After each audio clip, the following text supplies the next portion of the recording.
조합장 선거를 앞두고 곳곳에서 조합 내부 갈등이 터져나오면서 진흙탕 선거가 우려되고 있습니다. 창원의 교육 수준을 높이기 위한 방안에 대한 논의가 시작됐습니다. 교육청은 수업 개선을 통해 학력 향상을 하겠다고 밝혔습니다. 설을 앞두고 빈집 털이를 주의하셔야겠습니다. 가스 100원을 타고 올라가 빈집을 털어온 일당이 붙잡혔습니다. 이번 설 선물에는 10만 원 미만의 실속형이 많이 팔린 것으로 조사됐습니다. 경기 불황이 반영된 것으로 보입니다.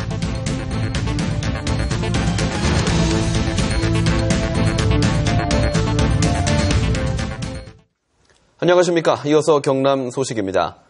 전국 동시 조합장 선거를 한 달여 앞두고 경남 곳곳에서 조합 내부 갈등이 터져나오고 있습니다. 조합장 직무정지 가처분 소송과 경찰 고발까지 이어지고 있어 진흙탕 선거가 우려되고 있습니다. 차주아 기자의 보도입니다. 농협조합원 대여섯 명이 진실 규명 시위를 하고 있습니다. 해당 농협이 지역건설사 2곳에 수십억 원의 대출을 해주면서 대출금의 절반은 손실이 예상된다는 겁니다. 여러 가지 비리들이 있었는데도 주민들에게 홍보가 되지 않고 계속해서 넘어가고 있더라는 겁니다. 조합원들이 전원이 알고 그 이상 더 되지 않게끔 하겠다는. 이에 해당 농협 측은 정당한 절차에 따른 대출이었고 또 다른 대출 손실은 소송 중이어서 손실이 확정되지 않았다는 입장입니다.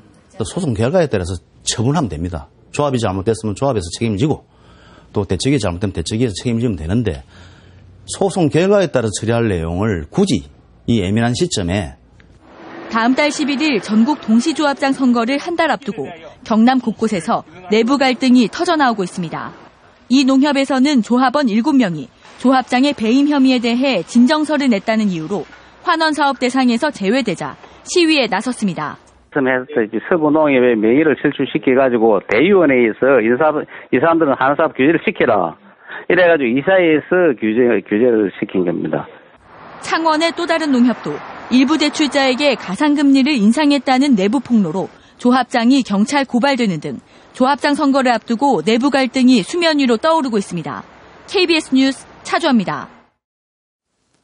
기업이 수도권에 몰리는 이유 가운데 하나로 자녀들의 교육 환경을 들 수 있는데요. 기업 직원들이 자녀의 더 나은 교육 환경을 찾아들기 때문입니다. 이런 가운데 창원시가 지역의 교육 수준을 높이기 위한 방안을 찾기로 했습니다. 박상현 기자의 보도입니다. 안상수 창원시장이 긴급 기자간담회를 열었습니다.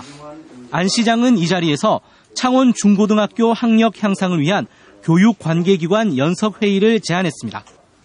안 시장은 도시 경쟁력의 가장 중요한 요소는 훌륭한 인적 자원이라고 강조했습니다. 하지만 창원은 다른 대도시와 학력 차이가 커 기업 유치의 걸림돌이라고 설명했습니다. 주어지 선택의 1순위를 교육 환경으로 인식하는 우리나라에서 뛰어난 인재들이 우리 시에 오기를 주저합니다. 학교 정보 공개 사이트인 학교 알림이를 보면 창원 학생의 보통 이상 학업 성취도 비율은 대구나 광주, 울산 등 다른 대도시와 큰 차이가 났습니다. 또 창원 산단이 있지만 마이스터고가 없고 마산이 문화예술의 고장이라지만 예술고도 없는 데다 국제화 시대에 걸맞은 외국어고나 국제고가 없는 점도 들었습니다. 안 시장은 연석회의를 통해 교육 성과를 높이기와 다양한 수요에 맞춘 교육 제공이라는 두 마리 토끼를 잡자고 제안했습니다. 향후 창원교육발전협의회 구성 등 지속적인 협조체제 구축을 위한 제도적 기반 마련의 계기가 되길 희망합니다. 당장 다음 달 연석회의 첫 만남을 제안한 가운데 지역사회 공감대가 형성될지 주목됩니다. KBS 뉴스 박상현입니다. 이 같은 학력 향상 연석회의 제안에 대해 경남교육청은 환영한다고 밝혔습니다. 올해부터 사설 모의고사를 폐지하고 야간 자율학습도 강제하지 않는 대신 수업 개선을 통해 학력을 높이겠다는 방침을 정했습니다. 이어서 김대진 기자의 보도입니다. 지난해 국가수준 학업 성취도 평가에서 경남은 하위권을 맴돌았습니다. 17개 시도교육청별 기초학력 미달 비율이 경남은 중3의 경우 3.9%로 12위, 고2는 4.3%로 13위, 전체 평균 11위를 차지했습니다. 지난해 수능 성적도 경남은 표준 점수에서 과목별로 모두 10위권 밖이었습니다. 이런 가운데 올해부터 사설 모의고사가 폐지되고 야간 학습도 자율로 바뀝니다. 고1, 2의 경우 연 4회 실시하는 전국연합학력평가는 그대로 시행하되 사설 모의고사는 폐지합니다. 고3은 사설과 전국평가를 병행합니다. 또 야간 학습도 일률적인 강제 방식 대신 희망 학생들을 중심으로 협력 학습반이나 과제 탐구반 등으로 질적으로 다른 접근 방식을 도입합니다. 무엇보다 수업 방식 개선을 통해 자기주도와 탐구 능력을 높이겠다는 것이 학력 향상의 주요 골자입니다. 앞으로는 학생들이 스스로 참여하고 배움이 있는 그런 수업 방법으로 교실 수업 방법을 개선하자. 이것이 가장 좋은 학력 향상 방법이 아니냐. 이를 위해서는 교사들의 전문성 강화와 시설 개선 등이 뒤따라야 하고 시험과 강제성이 필요하다는 반론도 있는 가운데 새로운 학교 변화는 시험대에 올랐습니다. KBS 뉴스 김대진입니다.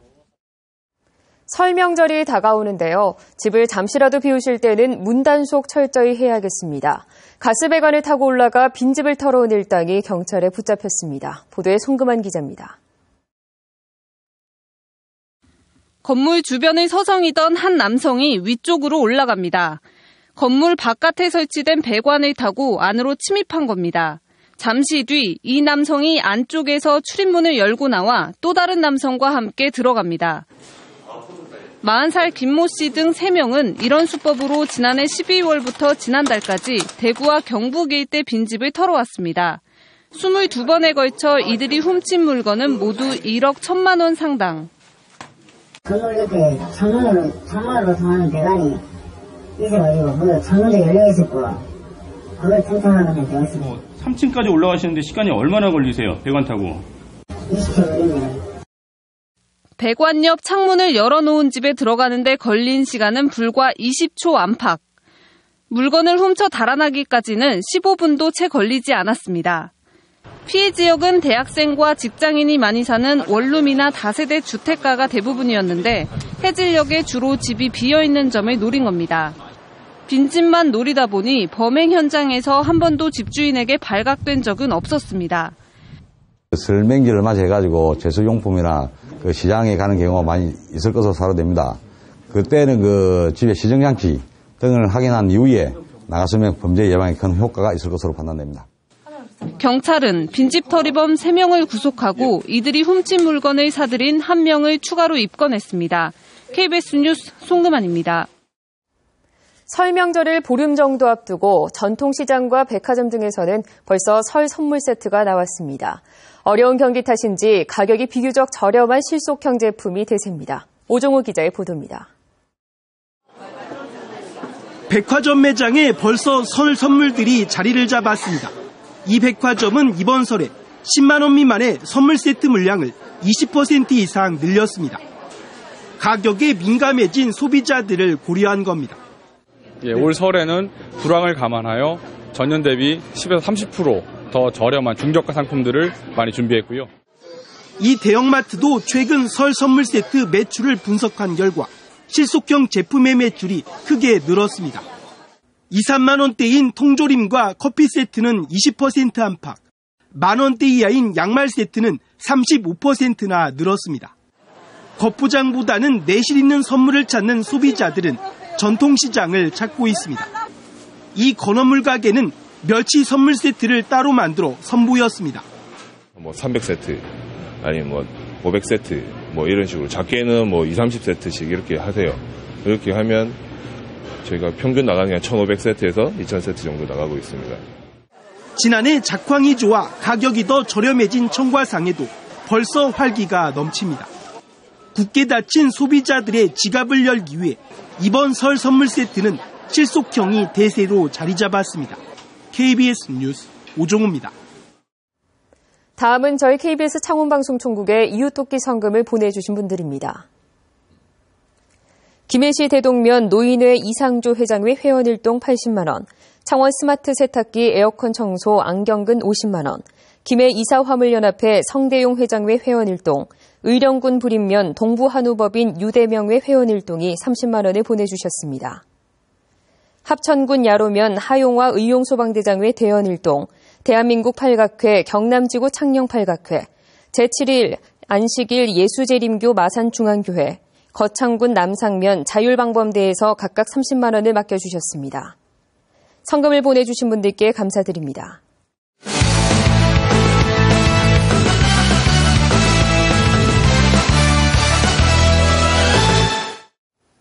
주요 단신입니다. 경상남도 퇴직교원총연합회는 오늘 기자회견을 열고 홍준표 지사가 김해시청 등에서 경남 교육 원로인 교육장에게 행한 발언에 대해 5만여 교직원과 50만 학생, 원로 퇴직 교육자 모두를 무시한 처사라고 주장했습니다. 연합회는 또 홍준표 지사에 대해 일선 시군의 무상급식 지원 중단 압력을 중지하고 경남교육청과 소통에 나서라고 촉구했습니다. 설 연휴에 AI와 구제역 확산을 막기 위해 경상남도가 방역 비상대책을 가동합니다. 경상남도는 설 연휴 기간에도 방역본부를 24시간 운영하며 축산농가와 철새 도래지 예찰을 강화합니다. 경상남도는 주요 도로에 차량 소독시설 38곳과 통제 초소 22곳을 가동해 귀성 차량 소독과 이동을 통제합니다. 야생 철새가 AI 전파 원인으로 지목됨에 따라 철새 도래지의 탐방은 연휴에도 통제됩니다. 밀양 나노융합 국가산업단지의 조기 조성을 지원하기 위한 민관추진협의회가 출범했습니다. 나노융합 국가산업단지 예정지인 밀양시 부북면에서 출범한 국가산단 조기 조성 민관추진협의회는 경상남도와 밀양시, LH공사, 국책연구기관과 대학, 시민대표 등 28명으로 구성됐습니다. 밀양 나노융합 국가산업단지는 기계와 화학, 바이오, 전자, 의생명 등을 연계산업으로 2만 8천 명의 고용 유발 효과가 있을 것으로 예상되고 있습니다. 새누리당 경남도당 위원장이 새로 선출됩니다. 새누리당 경남도당은 조혜진 도당위원장이 최근 원내수색 부대표로 임명되면서 당직 겸임금지 조항에 따라 도당위원장을 사퇴해야 한다고 밝혔습니다. 경남 소식이었습니다.